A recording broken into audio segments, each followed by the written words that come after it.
Hello, welcome to another edition of The Emotions Expert. I'm John Rushton.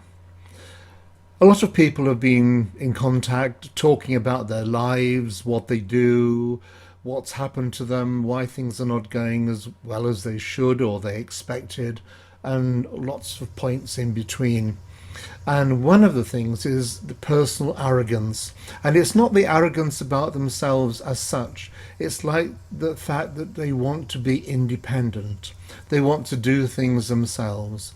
They want to try things. They don't necessarily want to prove themselves, but they just want to be free from other people doing things for them.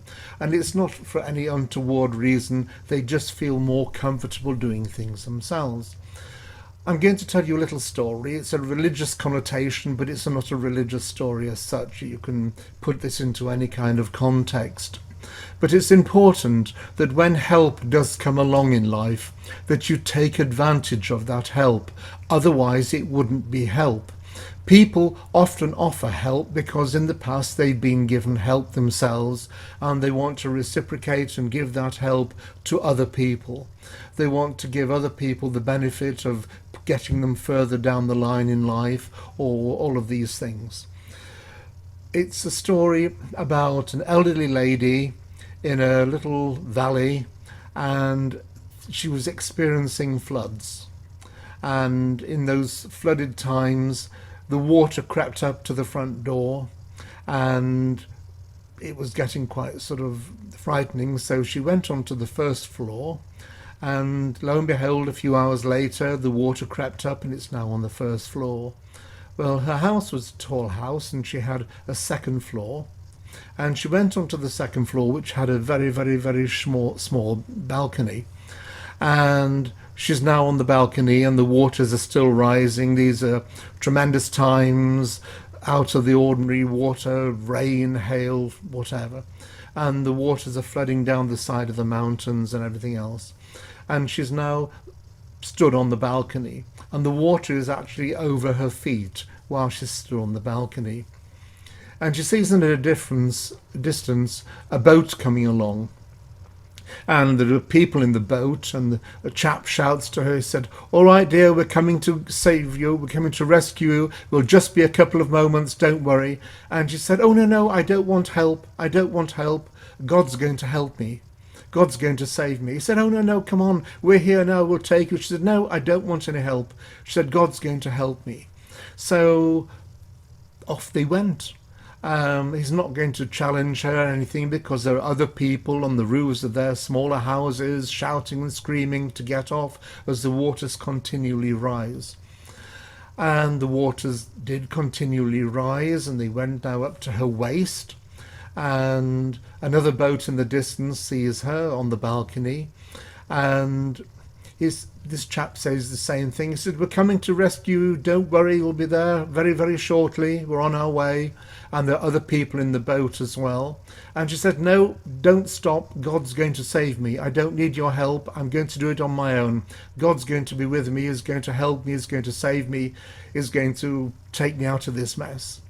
And he said, "Oh, don't be silly, we're here now, just come with us, we'll take you to safety and you'll be warm within an hour on dry land." "No, I want to do this myself." So they sailed away to people who did want help, to people who did receive this and were grateful for it. And now the water has gone even further and it's up to her neck. And she's having to raise her head to breathe.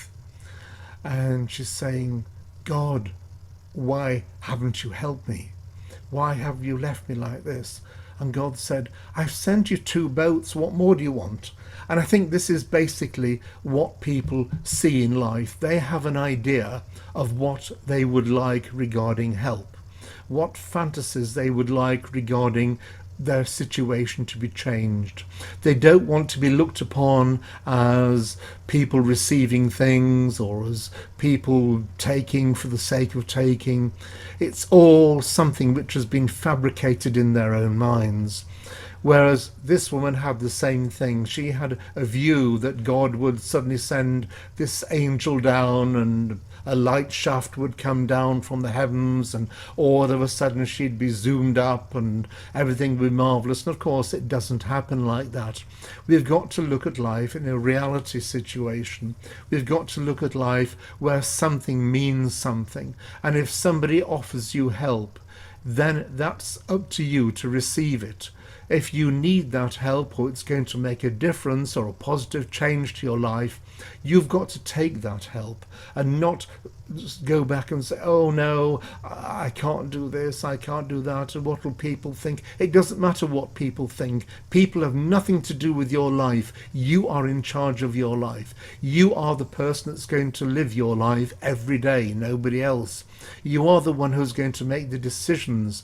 If somebody or something or help is offered by an individual or a source or an organization or the government or whatever for your predicament or for your situation or something to elevate you from where you are now, it is up to you to accept it, and accept it gratefully, because as I said before, if it wasn't offered, it wouldn't be there. So it is there, and you've got to accept these things and swallow your pride, swallow any arrogance and anything else which you've got, and just take it and think it of a situation where you are moving forward.